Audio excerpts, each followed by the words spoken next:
বাংলা সিনেমার নন্দিত অভিনেতা আনোয়ার হোসেন। রূপালী পর্দায় নবাব সিরাজউদ্দৌলা হিসেবে খ্যাত তার নাম। আনোয়ার হোসেনের জন্ম 1931 সালের 6 নভেম্বর জামালপুর জেলার মুরুলিয়া গ্রামের মিয়া বাড়িতে। 1961 সালে আনোয়ার হোসেন মহিউদ্দিন পরিচালিত তোমার আমার ছবিতে ভিলেনের চরিত্রে অভিনয় করেন। এরপর সালাউদ্দিন পরিচালিত সূর্যস্নান ছবিতে প্রথমবার নায়কের চরিত্রে অভিনয় করেন তিনি।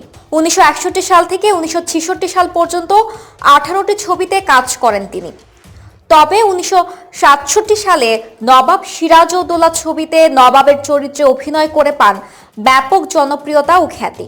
তার অভিনীত অন্যতম ছবিগুলোর মধ্যে রয়েছে জহির রায়হান পরিচালিত কাচের দেয়াল ও জীবন থেকে নেয়া এবং তোমার আমার, সূর্যস্নান, বন্ধন, রংবাজ, ধীরে বহ মেঘনা, লাঠিয়াল, নয়নমণি, গোলাপে এখন ট্রেনে ও ভাত দে।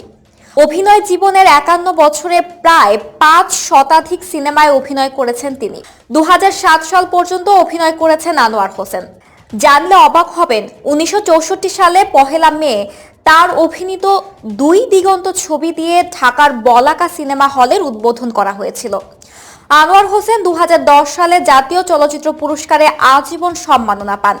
1975 সালে প্রথম জাতীয় চলচ্চিত্র পুরস্কার বিজয়ী অভিনেতা তিনি। নারায়ণ ঘোষ মিতা পরিচালিত লাঠিয়াল ছবিতে অভিনয়ের জন্য তাকে শ্রেষ্ঠ অভিনেতার পুরস্কার দেওয়া হয়। এরপর আমজাদ হোসেন পরিচালিত গোলাপি এখন ট্রেনে ছবিতে সহ অভিনেতার পুরস্কার পান 1978 সালে। 2013 সালে 13 সেপ্টেম্বর আজকের এই দিনে মৃত্যুবরণ করেন বাংলা সিনেমার এই নবাব। মুকুটহীন এই সম্রাটকে মৃত্যুবার্ষিকীতে গভীর শ্রদ্ধা ভরে স্মরণ করছে ভিডি আর্কাইভ।